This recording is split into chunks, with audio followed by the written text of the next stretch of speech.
On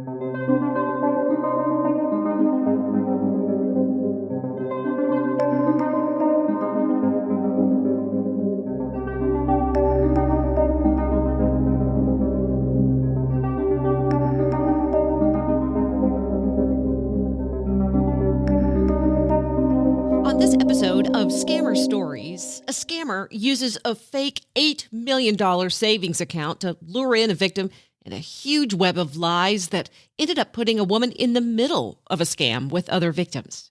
We're going to tell you how she was able to get out of this mess and how she got involved in the first place. We're calling this victim Laura. Here's Laura's story. Okay, so tell us just a little bit about yourself, if you can. Okay. Like what? Well, Well, like my demographic yeah. and I everything. mean, I know that victims are often skeptical to reveal anything, but sometimes people Yeah. just say, I'm divorced or I'm a mom. Divorced mom. Correct. Okay. Divorced mom. My kids are a little bit older. So I'm not super young and I'm certainly not super old. I'm in, my 50s. Okay. So tell me what was going on when this whole nightmare started. Well, I had been about 4 years single and was ready to start dating. I had gone on a couple of dating sites already and went to one that I had been on previously and maybe had some fond memories of it because I met somebody that I really liked and we became friends for several years. But alas, that situation did not work out. And so I was back at it. OkCupid was where this person that I met was on. But prior to that, I had been on a couple other sites and gone on a few dates. And one of them was with an agricultural engineer. That didn't work out. But then I met this guy. He reached out and asked me if I wanted to chat. And his profile was very in depth. Handsome man by this ocean. Kind of one of my things. I'm a water person. I like the waters. Kind of took a really thoughtful approach to his site. That's not uncommon. The scammers spend a lot of time honing their words to make their profiles the most attractive to women. This particular woman is a deep thinker that I picked up on before the interview even began. She thought a lot about just the pros and cons of doing this interview and was actually doing meditation to calm her mind when I called. So they started chatting. He said that he was from about an hour away from her and was looking for a home in the area with his best friend. I said I wasn't really interested in commuting with anybody. And he said, "Oh, I'm happy to drive down." I'm like, "Oh, well, as long as you're happy to do it, go ahead." And he just became very forward and we ended up calling each other on the phone and we were going to go on a date. He was very slow to reveal his information, like in a way. Now, when everything that I think about how he laid out the information to get to know him was incredibly strategic. So, not giving too much information, talked about his daughter, connected with me about children, said his daughter died of a heart issue. So it was very emotional. This is in the first 2 to 3 weeks of knowing him, getting kind of weepy on the phone, being really energetic about our connection. What did he sound like on the phone? Did he have an accent? He did have an accent. And I couldn't pin it. He said he was from Turkey. That's where my mom's scammer said he was from too. Ooh. Yeah. And I was like, okay, so you know, and that didn't really bother me, wasn't an issue. And he mentioned he was in construction. Oddly, his accent was weird and he would say constructions. And I'm like, okay, yeah, whatever. It's kind of like when people say the Walmarts. Right, the Walmarts. And I figured that had to do with his accent, which was completely forgivable. Incredibly handsome person. And then gradually layered in that he also, this is kind of funny, also mentioned that his father was in the mining industry. And I'm like, okay, I visualize somebody with coal all over their face and dirty. And he later revealed that his father owned a coal mine and just kind of set the stage that he's wealthy and has these very ambitious businessmen. Scammers like to dangle carrots that promise huge rewards. In my mom's scam, it was a diamond mine in Turkey. Later, said he was working on a proposal. What's the proposal about? Oh, just to work on a job site. Later revealing the job site is in Austria at an oil mining refinery. And he's there to secure I don't even know what the project was. And he won this bid from this Botas Petroleum company. And it was a $28 million bid. He showed me the email, he just kind of layered in all these little things to kind of say, oh, I'm a real human being. And we kept, making plans to get together. And at the same time, that this bid came through for his job. I mean, he said he owned a construction business eventually. He didn't reveal that instantly in our conversations. He's actually, he's not, but he said he was a civil engineer. And he seemed to know what he was talking about. I'm like, okay, well, I can buy that. I guess you became a civil engineer. You come from a wealthy mining family. Your daughter passed away of a horrible heart disease. There's always a sob story, often involving children. Your divorce was wicked. Your wife cheated on you. You've just been dealt a huge blow and you're ready to get back in the dating world. And here I am, just like the one that he meets, that just is like the biggest connection that he's ever found. Okay. So then he makes a plan to come see you. And then what happened? So then after that, then lo and behold, he wins the bid to go to Austria and he has to fly off before our first date. But even played that he would come down by my job and we would meet for a moment, and just say before he had to fly off. Well, of course that never happened, and landed in Austria and, kind of played the 2 weeks of everything was great. Work was great. All the people there were great. And sent me photos of what he was doing. And suddenly he couldn't get into his bank account. And he was, he was upset with that. And he said, I've got this link to my bank and I want to see that my funds are okay. And I'm like, because I can't access any money for this job site to do whatever the project was, so he's having issues as it related to his work. And so I logged in, he sent me this link and I logged in his bank at Benchmark Bank. And there he had about 600,000 in his bank account and 8 million in his savings account. And I was like, holy shit. Wow. Excuse my French. I was like, oh my God, good job, dude. Good job. Because at this point I just sort of believed who he was, seemed a little eccentric and different, but I'm not one of those kind of people that I know a lot of weird people. Yeah, gotcha. So anyway, so then. Well, wait, do you think, so he was able to set up a fake bank account online for you to look at? Yes. Wow. Yes, he did that. He did many different horrible things and got me to do many different horrible things that eventually it was an 8-month time period. And I just throughout, I was like, your lawyer's an idiot. You're an idiot businessman. And what is going on? And every time, every turn, there was always a problem. But then there was this like desperate, like, I love you. Everything's going to be okay. I'm going to make it right for you.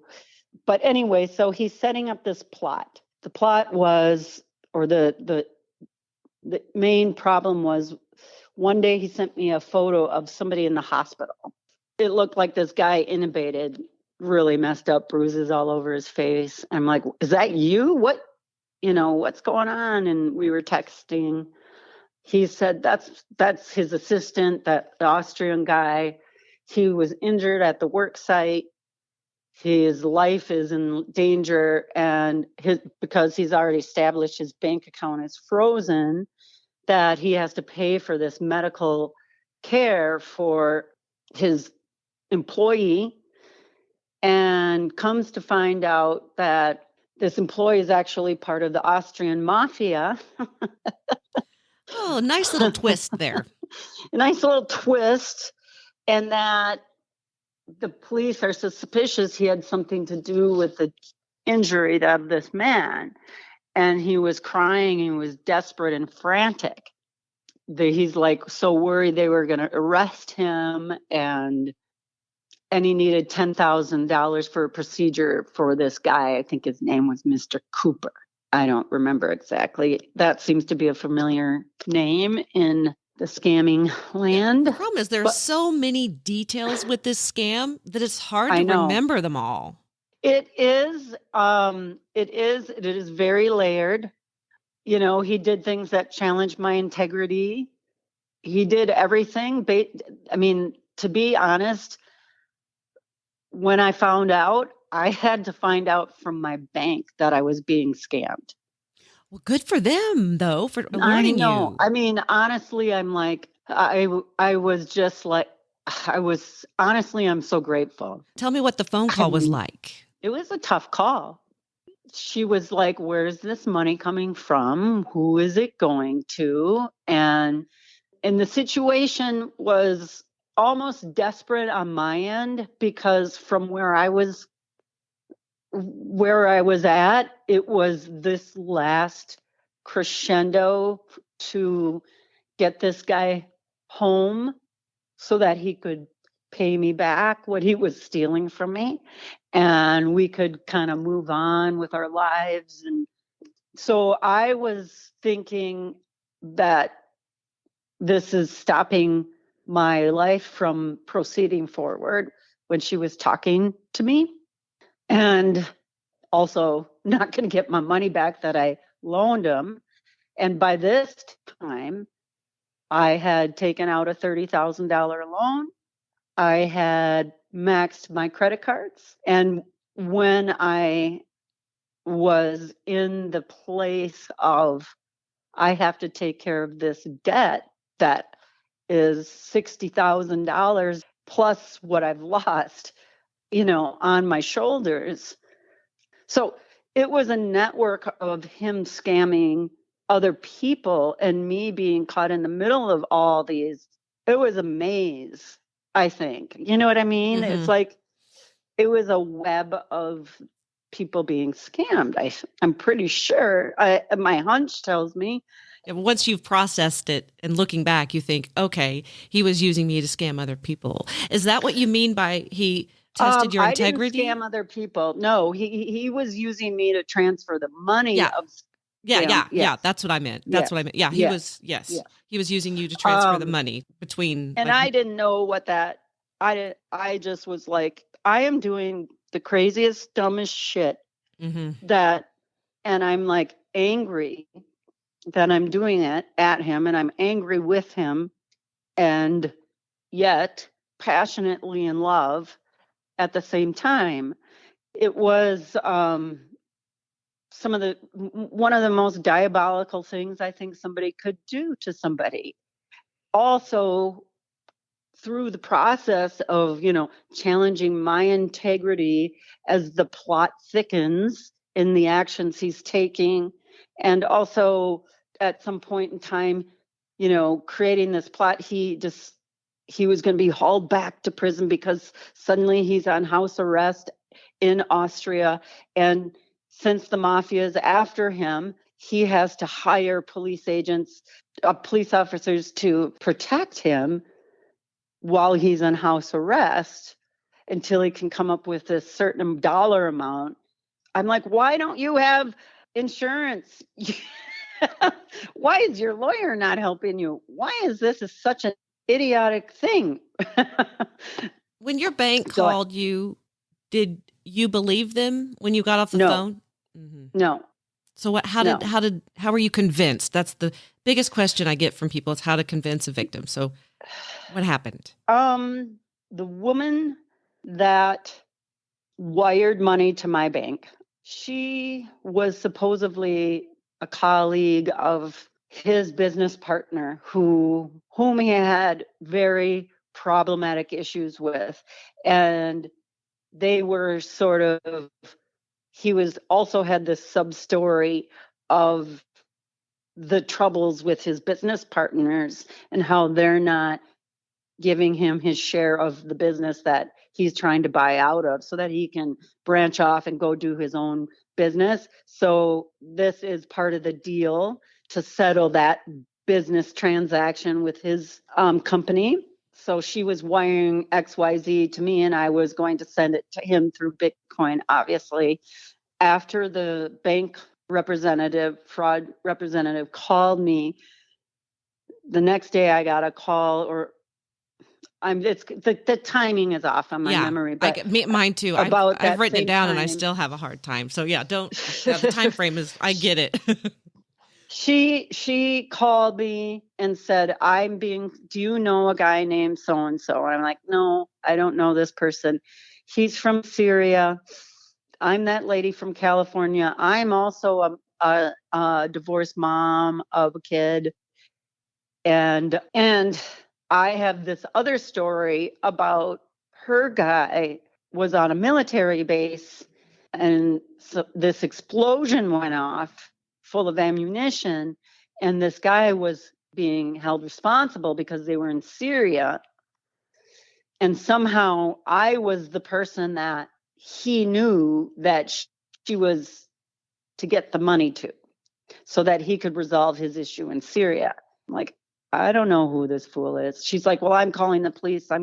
I'm doing all this. I'm like, I didn't even know this woman from anywhere, and I don't know how she got my number. Okay, but she was another victim calling you to alert you, right? Yes. Okay. Yes. She's like, you have to go to the police. And he said, that's what the bank rep said. And I'm a little numb in disbelief here, and I feel a little shocked, and I don't know who you are. And, this is kind of freaking me out. And then at some point, it was about a week went by, she called me again. She asked me if I went to the police. She's like, get off the phone and go to the police. And something clicked to me, and I just said, okay. And I went, and I was like a hot mess, bawling at the police station, and had a fantastic police officer take my report. Are you being sarcastic or serious? No, completely serious. Oh, I'm sorry if it came off that way. No, I'm just surprised. That's why I thought you were being it's hard to tell. No, she's like, you were a victim. She kept reminding me, you were the victim. I'm like, wow, that's wonderful news. So many police officers have been horrible to scam victims. I know. So I know. Is good she was news. Good. Awesome. Yeah, it was good. I ended up making the report, and I think what saved me was doing that, and I just responded to the fraud rep at my bank and said, I made the police report. Here's the number. Thanks for letting me know about this. I'm very grateful. Kind of just like, what else can I say? And then I spent the next 2 months trying to figure out how to handle the debt I was in. And I ended up filing bankruptcy, completely mortified when I find out. Then I became suicidal. Like, after I made the police report and I didn't know what to do, I was so ashamed and so mortified and so violated. I was awful. Laura knows once you're scammed, your name goes on a list. The morning of this interview, she was targeted but moved on. Laura believes she now has PTSD from the experience, but she's moved on and found love with a boyfriend. The good news is she was able to break free. So many don't. If you have a story you'd like to share, you can email me at scammerstoriespodcast@gmail.com. Until next time, Scammer Warriors.